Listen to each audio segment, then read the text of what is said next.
Alors, bonjour tout le monde, bienvenue à notre balado Apprendre à se connaître. Mon nom est Yann Rompré, je suis acteur, mais aussi animateur curieux. Et j'ai le bonheur et le plaisir de vous présenter ma co-animatrice, Lucie Belle-Rose. Allô, Lucie? Salut, Yann. T'as de la renfort aujourd'hui? Déjà! Yeah! Plein d'énergie pour attaquer un sujet hyper précieux, délicat, le dépistage. Oui. Moi, je serais curieux de t'entendre, Lucie. Est-ce que tu la connais, ton histoire, quand t'es venue au monde? Sais-tu, je ne sais pas. Tes parents t'ont jamais raconté l'histoire de ta naissance?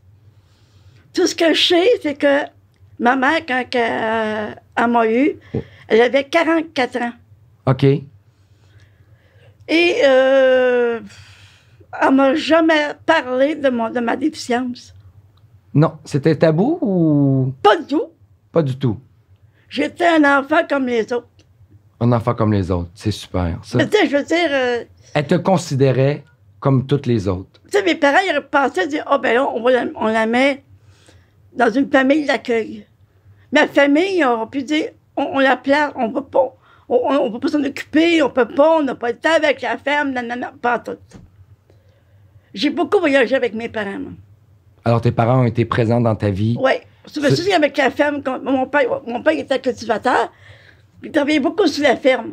Tu sais, le matin, il fallait que je tirais les vaches, puis me mettre les poules, puis tout. Tu sais, on avait une grande maison chez nous. Entouré de frères et sœurs. Surtout j'ai 6 frères et une sœur. Alors, beaucoup de monde à la maison. Surtout ma sœur, quand elle a su que j'étais là, elle dit, ah, enfin, j'ai une sœur. Enfin, t'es une sœur. Hey, Lucie, qu'est-ce que tu dirais si on ferait entrer nos invités? Parce qu'aujourd'hui, on a des invités très spéciaux avec nous Ouais. pour parler de ce sujet chaud. Alors, on a le bonheur d'accueillir le docteur Antoine Payot et la spécialiste de la Société québécoise de la déficience intellectuelle, l'ancienne directrice générale, Madame Annick Larose, qui est avec nous. Bonjour. Bonjour. Merci d'avoir accepté notre invitation. Tout d'abord, avant d'entrer dans le sujet, M. Payot, je serais curieux de vous entendre. C'est quoi votre parcours? Pourquoi vous êtes intéressé à la cause? Ben, en fait, je m'intéresse à la cause parce que je suis pédiatre de formation et avec une surspécialisation en néonatologie, donc je m'occupe des nouveau-nés. Et en prenant en charge, en s'occupant des nouveau-nés, c'est sûr qu'on est amené à réfléchir à des situations complexes, à la grande vulnérabilité. Et puis, on est à la frontière de la vie entre la grossesse et la naissance, parfois des naissances prématurées, mais parfois aussi des grossesses qui sont suivies pour des découvertes de ce qu'on appelle des anomalies au niveau du fœtus, et où on va guider, accompagner les femmes et les couples dans la signification de ces anomalies, et puis des types de décisions qui vont devoir être prises, que ce soit des décisions éventuellement d'interrompre la grossesse, ou bien de préparer à une naissance et à d'éventuelles complications et à une vie avec la maladie ou avec certaines déficiences. Donc, moi, je m'intéresse beaucoup à justement ce rapport humain, comment on va aborder ces situations extrêmement complexes, d'une part, à comprendre, mais aussi qui s'intègrent dans beaucoup d'émotions, d'attentes, de perspectives, à quoi on s'attend de la vie, comment on se prépare à former une famille. Et puis, souvent, ces événements de découverte d'une anomalie qui vont bouleverser toute une planification qu'on s'est faite, puis un rêve qu'on s'est fait d'une famille qui va, en fait, changer. Changer. Et parlant de changer, vous en avez fondé une famille. Vous avez eu ce diagnostic-là qui est tombé. Comment ça s'est passé, votre histoire, Annick? Oui, effectivement, moi, j'ai eu 3 enfants. Marie, ma plus vieille, donc, a une trisomie 21. Les 2 autres enfants n'en ont pas. Donc, la plus vieille. Donc, c'est la plus vieille. Donc, c'était la première enfant. Donc, elle est née le jour de mes 29 ans. Donc, il n'y avait strictement rien qui prédisposait ou qui avait pas de signe. Marie, c'était un bébé quand même presque de 9 livres. OK. Donc, une grossesse donc, tout à fait normale. Donc, pas de complications à la naissance? Pas du tout. Ben, c'était un primipare. Là, c'est toujours compliqué, hein? Ouais. Accoucher d'un bébé de 9 livres. Oui. Mais il n'y avait rien. Donc, j'ai pas passé de tests particuliers. Et puis, est arrivé, donc 1 heure après la naissance, j'ai eu on n'a pas eu nécessairement le diagnostic parce que le karyotype, c'est plus long à avoir, mais on a eu des doutes quand on a vu Marie avec, le faciès qui est un peu typique, ainsi de suite. Et aussi... C'était quoi la réaction? À chaud? Comment on réagit? Marie, quand elle est née, pour moi, j'ai toujours dit que c'était mon World Trade Center à moi, là. Ça a été vraiment, il y a un avant puis un après. Alors, c'est sûr que moi, depuis que je suis toute petite que je rêvais d'avoir des enfants. Donc, et quand on m'a appris ça, ça a été vraiment un choc incroyable. J'ai été des mois, des années à repenser. Je suis chanceuse quand même parce que ça a été bien fait. Moi, j'ai été accompagnée par le pédiatre de garde qui est venu. Il y avait mon gynécologue. Et puis, moi, j'ai accouché à la Cité de la Santé. Mon père était pathologiste à la Cité de la Santé. Mon père était présent quand Marie est née.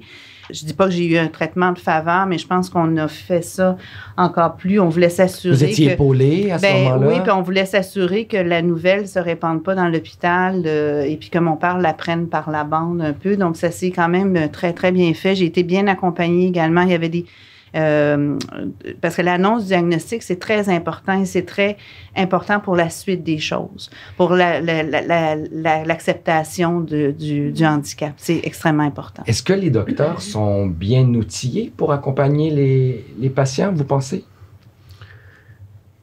Outillés, c'est difficile à dire. On commence à travailler beaucoup plus dans les facultés de médecine, les capacités de communication, toutes ces dimensions-là. C'est sûr que je pense que dans mon histoire, dans ma formation, par exemple, j'ai été très, très peu outillé. Je savais ce qu'était la trisomie 21, comment on la diagnostiquait, et puis quelles étaient les complications qui pouvaient survenir dans la petite enfance et même à l'âge adulte, mais dans la communication, dans l'art d'annoncer un diagnostic, on a très très peu de balises. Et donc ça vient avec la pratique, avec l'expérience. Et ce que je vous dirais aussi, c'est que c'est aussi un certain profil de médecins qui vont choisir de faire de la pédiatrie plutôt que de la chirurgie ou de la neurologie. Donc, c'est sûr qu'au sein de la pédiatrie, je pense qu'il y a une certaine sensibilité en général par rapport à ces dimensions-là que d'autres n'auraient pas, ne serait-ce que par le choix de la profession. Mais à parler d'une formation, je pense qu'elle était encore très balbutiante il y a quelques années. Puis maintenant, on commence vraiment à intégrer ces dimensions-là de façon beaucoup plus sérieuse, notamment avec toute la dimension actuelle qui me paraît extrêmement intéressante, où on parle de partenariat avec les patients, et donc où on va intégrer et même amener des patients dans les études médicales à participer à ces enseignements, puis comment les choses peuvent être abordées, des situations complexes ou qui nous touchent aussi comme cliniciens, puis qui sont pas faciles à annoncer, mais qui sont pas faciles non plus à recevoir. Exactement. Et vous, votre couple, comment il a vécu ça? Avant de répondre à votre question, je vais juste rebondir sur... parce que moi, je trouve que la personne qui m'a le plus aidée quand elle est née, c'est Marie. C'est votre fille? Oui, parce que quand je l'ai eue dans les bras, ils m'ont demandé « Est-ce que vous voulez la voir? » Moi, tout de suite, puis elle m'a regardée. Puis la connexion, après 26 ans, ça m'émeut encore. La connexion qu'elle a eue, c'était « aime-moi comme je suis ». Ça a été comme un coup de foudre pour ce bébé-là et ça s'est pas tari. Alors, c'est elle qui m'a le plus aidée. Puis moi, j'ai essayé d'accompagner un peu les parents, d'essayer de les aider, de leur donner un peu mon témoignage. Puis c'est souvent ça que je leur dis. Votre enfant, c'est votre Sherpa. C'est lui le guide. Donc, c'est sûr que oui, on ne fera pas d'angélisme. Il y a des choses qui sont difficiles. Oui, j'ai vécu des choses. Mais c'est un humain. Puis il va vous apporter plein de choses que vous soupçonnez même pas. Moi, cet enfant-là a fait de moi une bien meilleure personne. Puis ça a l'air d'un lieu commun de dire ça, puis ça fait bien dans les salons. Oui, puis ça fait beau. Mais c'est fondamentalement vrai. Moi, j'étais vraiment... je viens d'une famille où le minimum acceptable, c'est une maîtrise ou un doctorat. Donc, toute la question de l'intelligence est extrêmement importante, la capacité universitaire, ainsi de suite. Et puis, Marie est venue toute déboulonner ça, là. Mais elle m'a appris tellement plus que tous mes professeurs que j'ai eus à l'université. Et d'une petite fille qui a de la difficulté à parler, mais qui... C'est sa force, ça a donné de la force énorme. Hein? Totalement. Qu'est-ce que ça te fait, Lucie, d'entendre ça? De voir qu'il y a eu une mobilisation? Ben, juste avant tes questions à poser, toi et ton mari, avez-vous pensé à vous séparer? Ben, je sais que d'avoir un enfant qui a une vie, c'est difficile autant pour les parents, je veux dire pour le couple. Tu sais, ça peut être difficile pour le père autant que pour la mère. Mais plutôt, plus pour la mère que pour le père. Moi, je dirais pas ça comme ça, Lucie. Moi, je pense que c'est aussi difficile pour l'un ou pour l'autre. D'accord. Mais c'est à des niveaux différents. Puis moi et mon conjoint, on a 31 ans de mariage, là. Oui, effectivement, c'est sûr que ça vient chercher les valeurs profondes. Les valeurs profondes, c'est quoi nos valeurs, puis d'accompagner cet enfant-là. Mais c'est sûr que vient la fatigue. Bon, Marie, elle a eu des problèmes de santé quand même assez importants. Donc ça a été encore plus difficile pour notre couple. Qui sont? Ben, elle a fait une leucémie à l'âge de 2 ans, Marie. Aïe, aïe. Donc, j'ai connu Sainte-Justine pendant des mois, traitement de chimio et ainsi de suite. Ça, c'est difficile, la fatigue, le stress, avoir peur de perdre son enfant. Et ça, oui. Mais on a été chanceux, on l'a créé, on s'aime beaucoup, mais on a toujours été capable de se parler et de croire que le meilleur va être en avant pareil. Donc, on a eu 2 autres enfants après et c'est la meilleure chose que j'ai faite. J'ai eu peur que tout arrive, mais on a décidé d'embarquer quand même puis d'avoir eu 2 autres enfants. Puis aujourd'hui, mais c'est notre richesse, là, ces puis est-ce enfants-là. que vous aviez fait après des tests pour dépistage? Pour Jean-Pascal, à l'époque, Jean-Pascal a 23 ans. À l'époque, la statistique, c'était quand on avait eu un enfant trisomique, on avait une chance, ce qu'on me disait, là, les médecins, j'ai été suivie à Sainte-Justine après, on me disait, c'était une chance sur 100 d'avoir un 2e enfant trisomique. Donc, j'avais fait la myosynthèse, je voulais me retirer ça, mais moi, c'était plus la trisomie qui me faisait peur. Moi, c'était tous les autres problèmes qu'il y avait dans toutes les bibliothèques de médecine. C'est ça que j'avais dit au docteur Lemay qui me suivait. J'ai dit, moi, j'ai peur de tout le reste. Il dit, voulez-vous, on va laisser ça dans les bibliothèques. Mais parce que la trisomie, je la connaissais. Elle me faisait plus peur. Mais en fait, tu étais confiante, en fait. Ben, moi, j'ai toujours... j'ai la foi. Je crois que, foncièrement, que le meilleur est en avant. Et je me suis dit, oui, la foudre peut tomber 2 fois, mais faut faire confiance à la vie, puis on va... mais c'est ça, dans le fond. On peut avoir un enfant. Ma dernière, Mathilde, qui a 19 ans, c'est la jeune fille blonde aux yeux bleus qui joue du violon, qui est hyper intelligente. Laquelle qui me rend la plus heureuse entre Marie et Mathilde?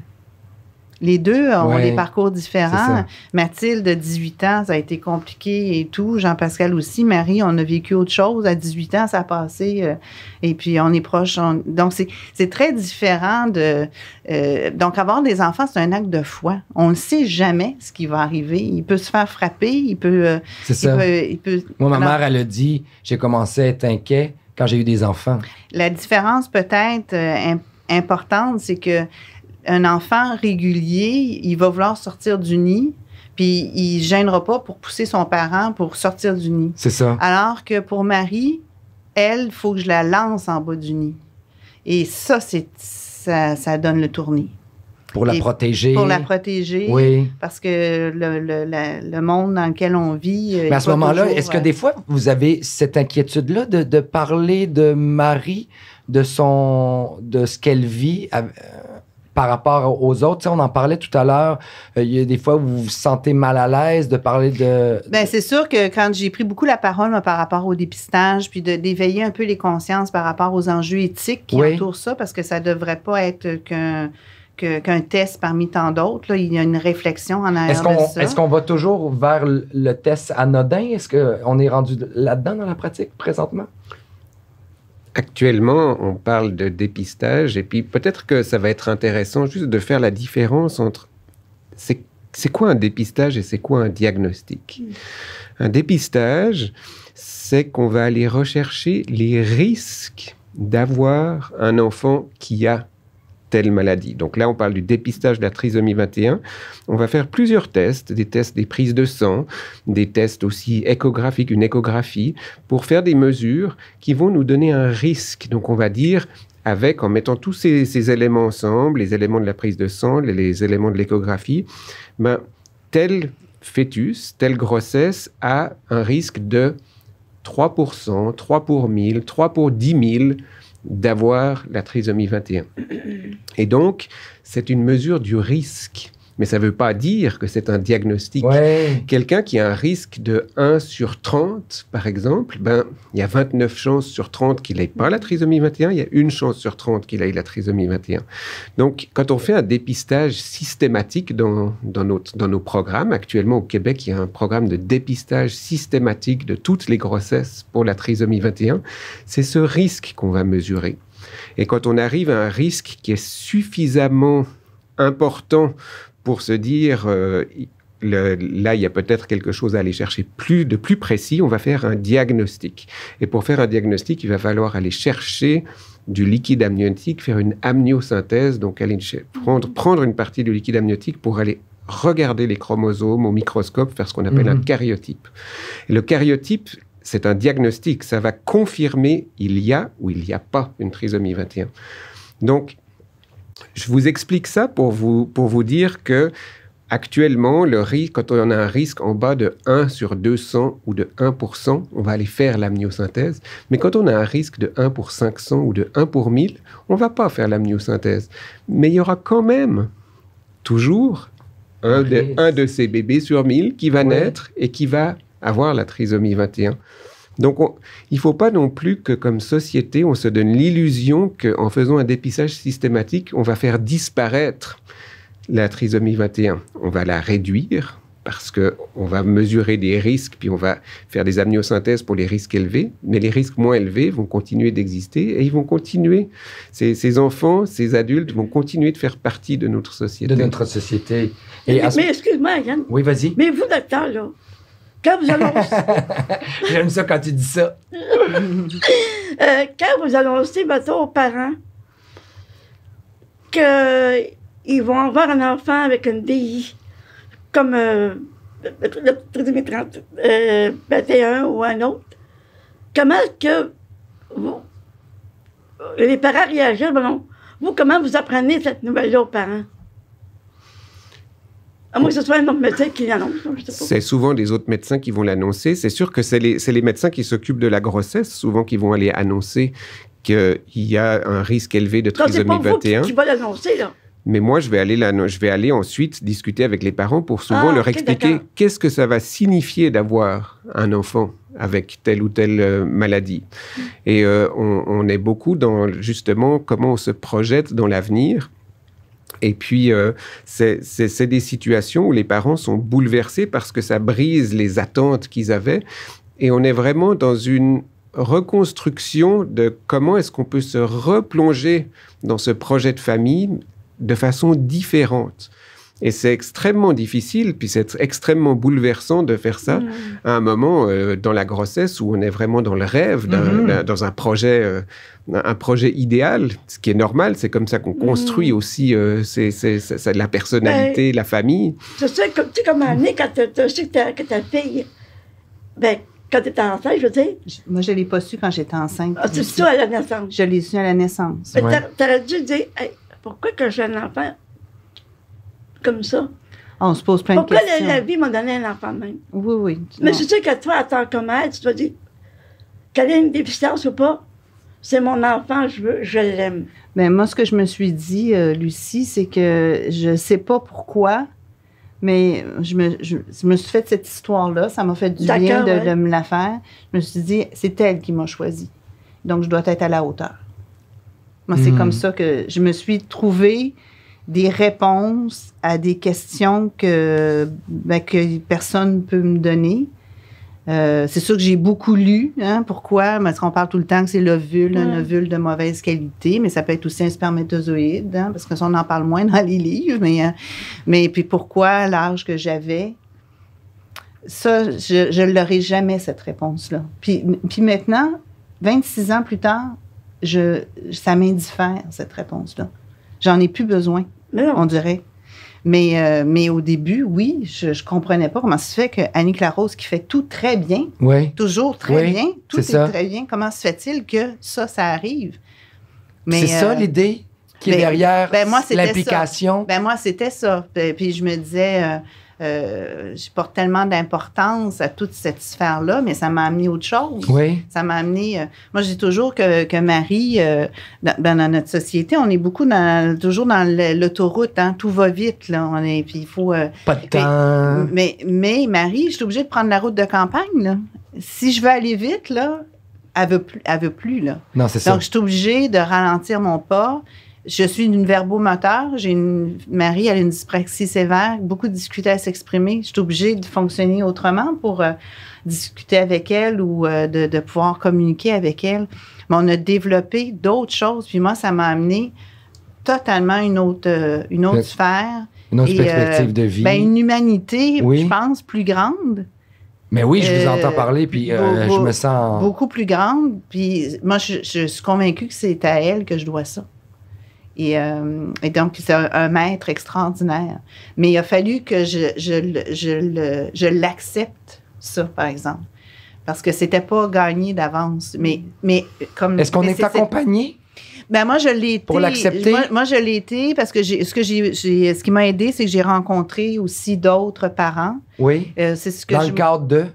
Ben, souvent, le regroupement de la trisomie 21 met en lien des gens. Moi, j'ai eu la chance d'avoir il y avait une infirmière à la Cité de la Santé qui connaissait une amie d'une amie, puis qui a eu un garçon trisomique, donc il était venu nous rencontrer à l'hôpital. Ah oui, hein? Moi, il m'avait donné la possibilité de rester un petit peu plus longtemps à l'hôpital pour justement rencontrer des gens. Puis ce qui était assez particulier, c'est que nous, notre fille, on l'aimait, là, je l'allaitais, je m'en occupais, puis c'était un bébé, là. Oui.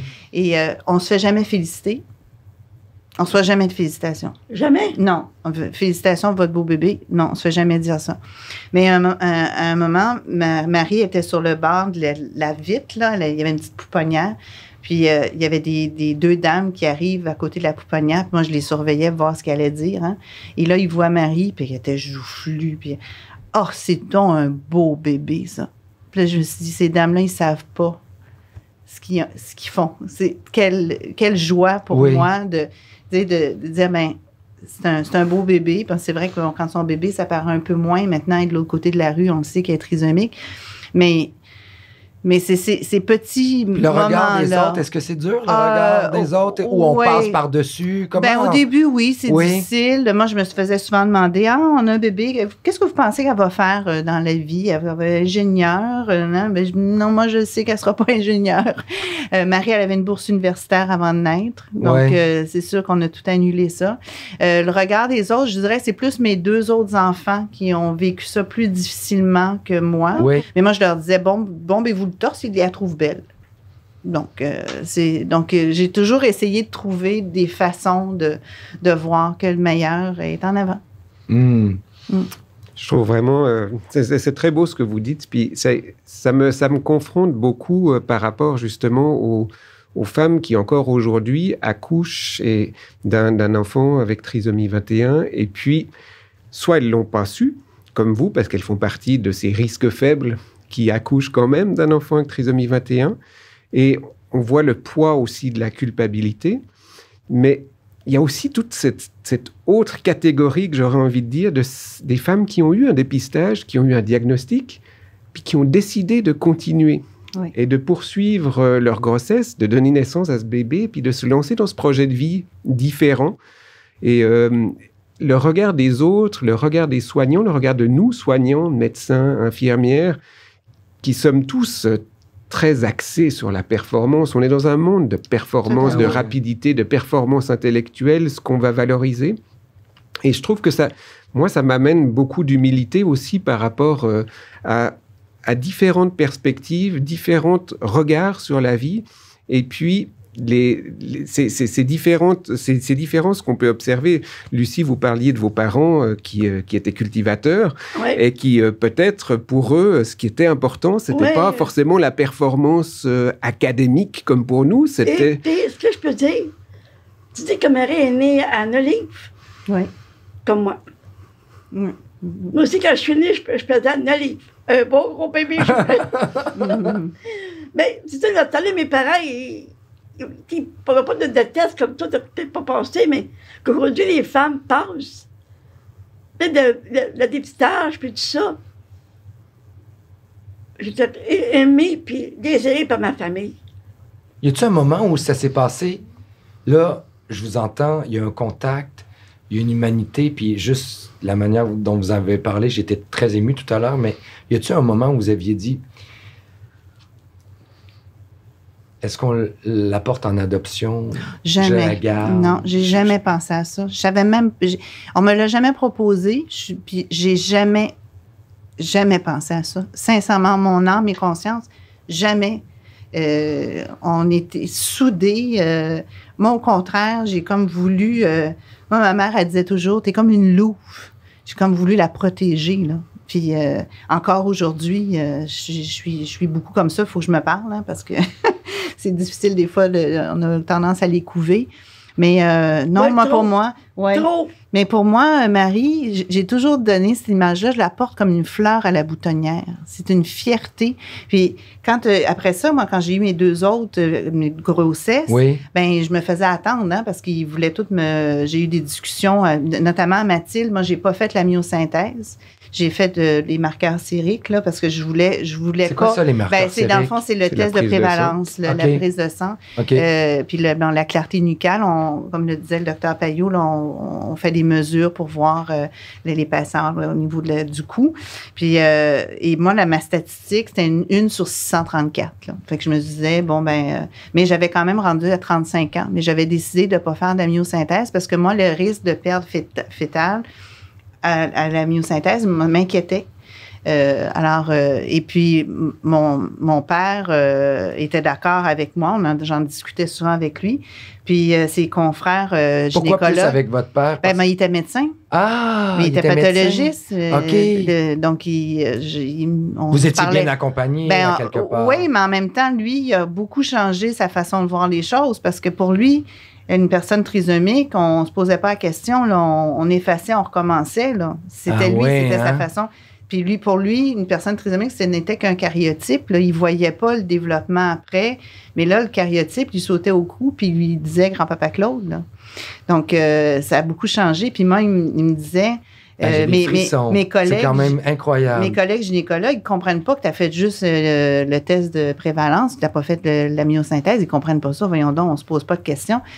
J'ai dit « Papa, pourquoi qu'ils disent ça? » Bien, ils disent « Parce qu'ils ne connaissent pas Marie. » Donc, lui, il a changé complètement. Puis, il est décédé en 2019. Et juste avant de mourir, c'était Marie. S'assurer que Marie était bien. Alors, excusez, j'étais un peu émotive. Non, mais c'est donc, elle a changé le regard d'un médecin, un spécialiste qui avait une vision plus cartésienne. Bien, très cartésienne. Oui. Et là, c'était différent. C'était sa petite fille. Puis, il avait énormément changé son regard sur les personnes handicapées en général. Donc, elle a fait des miracles, cet enfant-là, dans le cœur de bien des gens. Et puis, moi, je me dis, il y a beaucoup de gens bien bardés de diplômes qui n'en ont pas fait autant. Oui. Alors, puis, elle a eu une leucémie, elle a passé à travers haut la main, avec un grand courage. Puis Puis d'ailleurs, elle me dit souvent, quand j'ai des choses à faire ou des moments difficiles, elle me met la main sur « Courage, maman.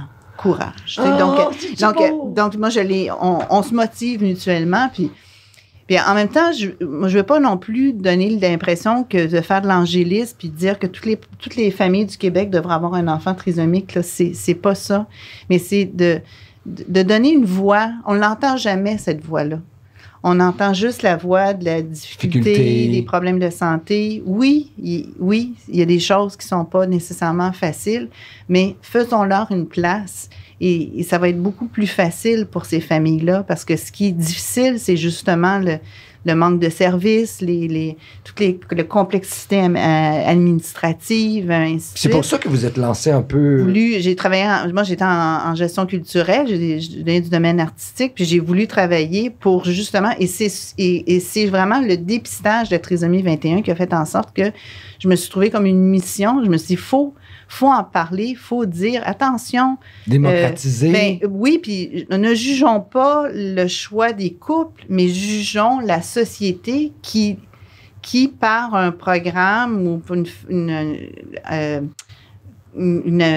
des enjeux vraiment éthiques et discriminatoires ou eugéniques, parce que c'est un peu une forme d'eugénisme. Là. Souvent, on a peur d'invoquer le mot. On est mal à l'aise. Mais on est mal à l'aise, mais c'est ça, puis on fait passer ça un peu sous la décision des couples, mais ça fait bien l'affaire à une société qui trouve que ça coûte pas mal moins cher d'éliminer ces fœtus-là. C'est clairement un projet de société, et puis on se réfugie un peu derrière le choix individuel, mais ça reste que c'est un projet de société puisqu'il est offert systématiquement, qu'il est payé.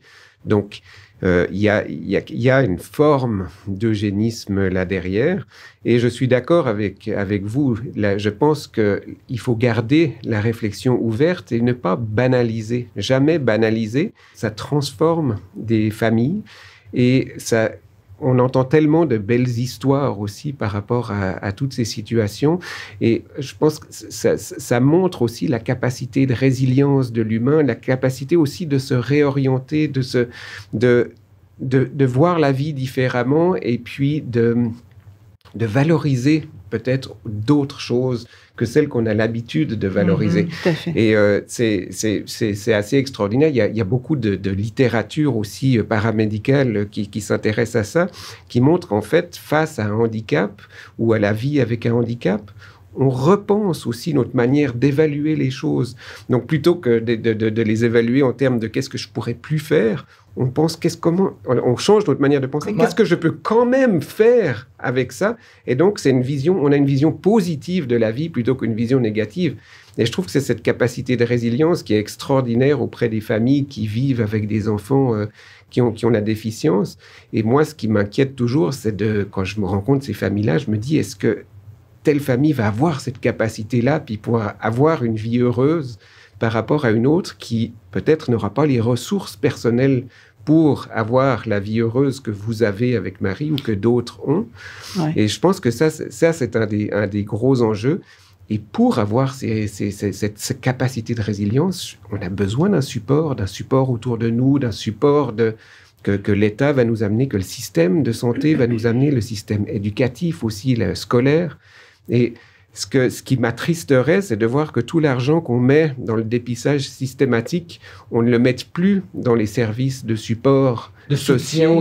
Malheureusement, en tout cas, je peux en parler longuement. Malheureusement, c'est ça qu'on fait. Qui se produit, parce que je ne sais pas si vous vous rappelez, mais en 2010, quand le commissaire à la santé et bien-être, le docteur Salois, avait émis un rapport, justement, parce qu'il y avait une réflexion qui avait été demandée, justement, par Philippe Couillard, qui était le ministre à ce moment-là de la Santé, sur l'aspect éthique du dépistage. Et il avait vraiment dit en préambule qu'avant de mettre en place le programme public, qu'il fallait s'assurer que les personnes qui ont une trisomie, qui vivent, aient des services.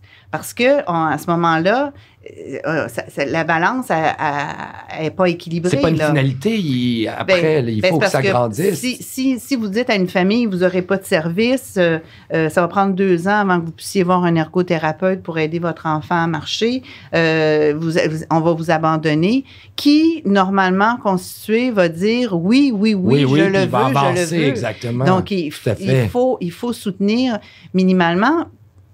Puis je dirais même plus que ça, mais aussi de se dire, comme disait le docteur Payot, il va en avoir encore des enfants trisomiques. Puis moi, j'avais entendu un député, je pense que je vous l'aviez déjà mentionné, mais un député français qui avait dit, parce qu'en France, je ne sais pas pourquoi qu'au Québec, on ne peut jamais l'avoir, cette statistique-là. On dit que 96% des enfants qui sont dépistés, trisomiques, il y a une interruption de grossesse. Et il se posait la question, comment se fait-il qu'il en reste encore 4%? Donc, il va toujours en rester il va toujours en avoir des enfants trisomiques. C'est sûr qu'il va en avoir sûrement moins. Puis les parents qui décident de garder leur enfant, bien, jusqu'à la fin, ils se font un peu tordre le bras, là. Vous êtes sûr, là? Exact. Est-ce que vous savez? L'accompagnement, est-ce qu'il se termine? Est-ce que, ça se termine à 18 ans, puis après, il n'y a plus rien? Ils sont scolarisés jusqu'à l'âge de 21 ans, mais après ça, à 21 ans, il ne se passe plus grand-chose. Alors, c'est lourd pour la famille. C'est là Est-ce que tu entrevois ça en ce moment? Oui, puis c'est pas pour rien que parfois des gens arrêtent de travailler pour pouvoir s'occuper plus étroitement, parce qu'il n'y a pas grand-chose puis aussi l'inquiétude du après, parce que les parents vieillissants, qu'est-ce qui va arriver, puis où notre enfant va rester, et ainsi de suite. C'est des préoccupations, parce qu'on veut que... On a en tête, en tout cas moi j'ai en tête d'essayer de lui donner une vie le plus possible ancrée là, sur le même trottoir que les autres, mais c'est de plus en plus difficile. Tu te vois où dans 10 ans avec elle? J'espère peut-être... à ce moment-là, elle va avoir quel âge? Elle aura 36 ans, peut-être bien qu'elle va vivre à l'Arche, on ne sait pas. Mais là, quel âge elle a 26 ans, Marie. Mais tu sais, là, si à Joliette, en tout cas, là, il y a souvent des organismes pour s'occuper des gens comme Marie. Tantôt, tu disais que Marie, elle venait dans ma maison de ce que je suis, là, à La Ruche. Peut-être qu'elle pourrait vivre à l'Arche un jour. Peut-être un jour. En tout cas, on va voir. Mais c'est sûr que moi, je vise à ce qu'elle ait son chez-soi, qu'elle ne soit pas toujours avec nous. Qu'elle ait une autonomie. De pousser le plus possible son autonomie. C'est certain. J'ai toujours travaillé là-dessus. On a tellement mis d'efforts là-dessus. Puis c'est ce que je vise. Mais comme je disais tantôt, ce qui est difficile, c'est qu'il faut la lancer en bas du nid, là.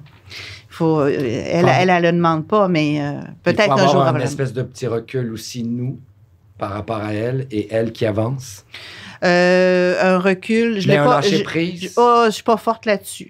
C'est pas ma force. Pas ma force. Mais heureusement, on est 2 là-dedans. Hein? Tu disais, là, on parlait du couple. Parfois, les papas sont meilleurs là-dessus. Donc, ça aide. Parce que c'est sûr que le cordon ombilical, là, il ne se coupe pas. Là, il fait juste s'étirer. Hein? Il est toujours présent. Oui, il est toujours présent. En fait, ce qu'on pourrait rajouter aussi, c'est que quand ces femmes ou ces couples vont faire le dépistage précoce de la trisomie 21 et qu'on leur dit « Ah, votre risque est à 1 sur 10 000 ou 1 sur 5 000 », tout est beau. Et le fait qu'elles se fassent dire tout est beau, mais tout est beau par rapport à ce test, ça donne l'illusion aussi que tout va être beau dans la vie, qu'il n'y aura pas d'autres anomalies, que rien ne peut arriver pendant cette grossesse.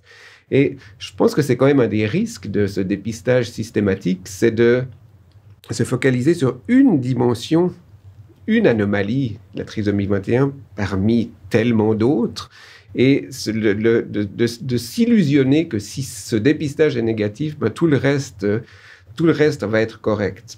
Or, c'est quand même... 1000 choses peuvent arriver. 1000 choses peuvent arriver à un enfant né normal, entre guillemets, et qui peut aussi mettre des familles sans dessus-dessous pour bien d'autres raisons.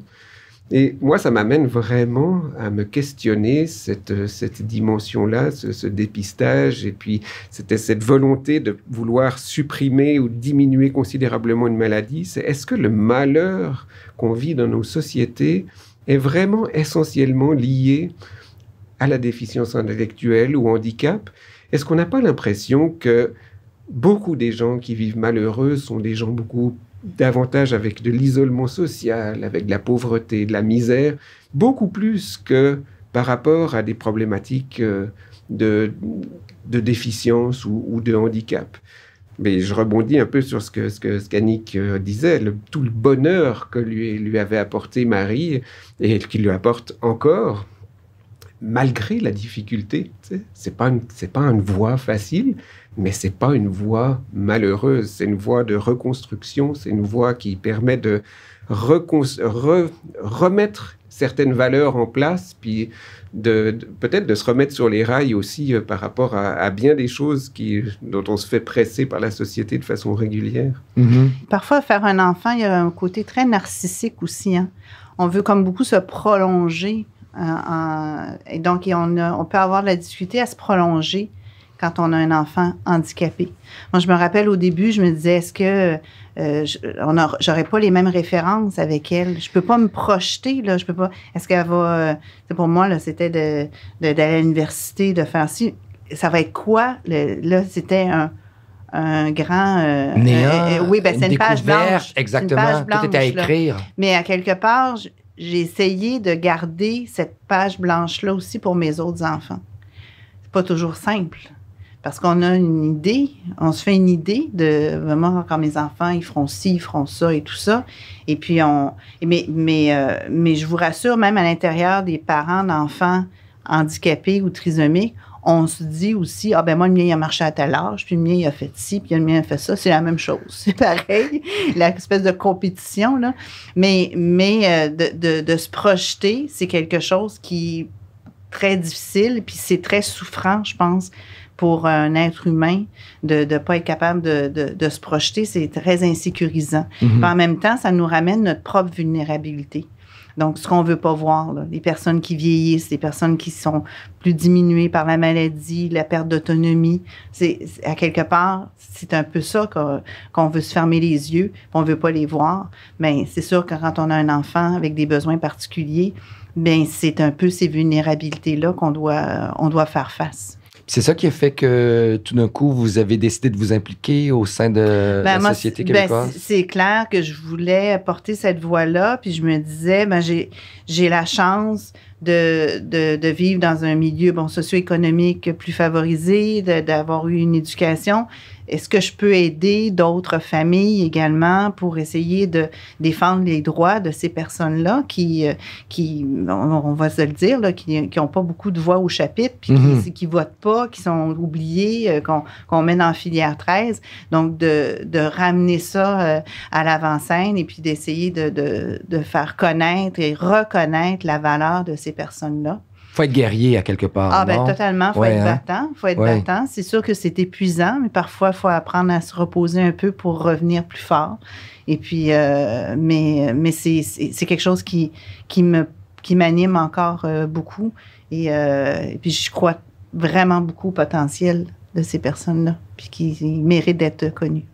Merci beaucoup. Ça a été un grand, grand plaisir de vous recevoir. Merci beaucoup, Annick. Merci beaucoup, docteur. Merci beaucoup, M.